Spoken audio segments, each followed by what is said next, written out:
Hi, Dave Shestokas. I'm here at Ampfest, and one of the things we've been talking to people about are a couple of books that are related to the principles that are involved with everything that everybody's doing here.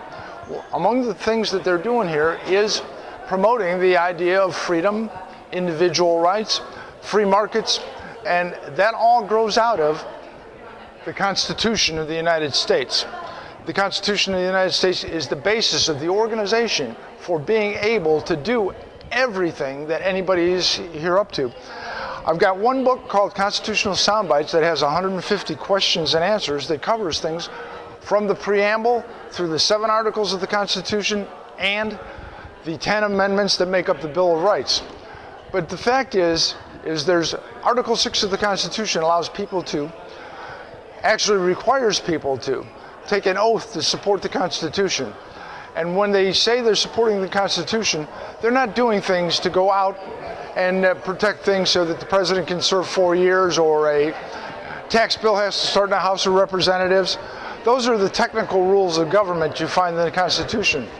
The real thing that people are going out, putting their lives on the line, particularly law enforcement and our military, when they put their lives on the line to defend the Constitution, they're defending something that's found in the Declaration of Independence.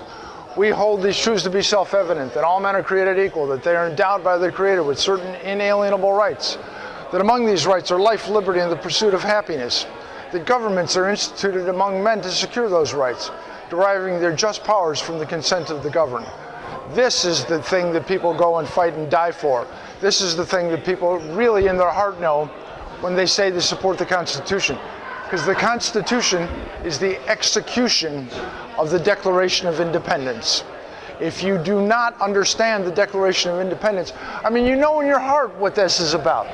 But really, we would all be better off if we understood the principles that are found in the Declaration of Independence. And there's so many people that go around saying, well, that's not who we are as Americans, but they never give a definition.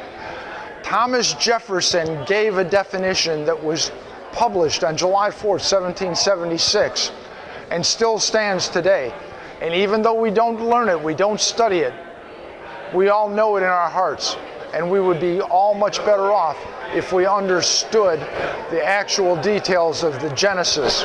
And the genesis of what you find in the Declaration of Independence is found in creating the Declaration of Independence.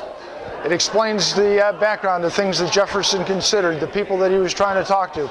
It also explains that when the people that signed the Declaration of Independence, at the end of it, pledged their lives, their fortunes, and their sacred honor, they were actually doing that because they had literally known people who had in fact had their heads cut off by the British to discourage the independence movement. So they were actually facing those kinds of dangers. People don't know that these days. They think the only dangers we have are these days. These guys put their lives on the line for us. And we should know that, we should understand that. And if we did know and understand it, it would be very, very much more difficult for the people that try and slice us and dice us into little groups, rather than have us all be what we are, and that is Americans. Creating the Declaration of Independence, the inspiration, Constitutional Soundbites, the execution. Thank you very much.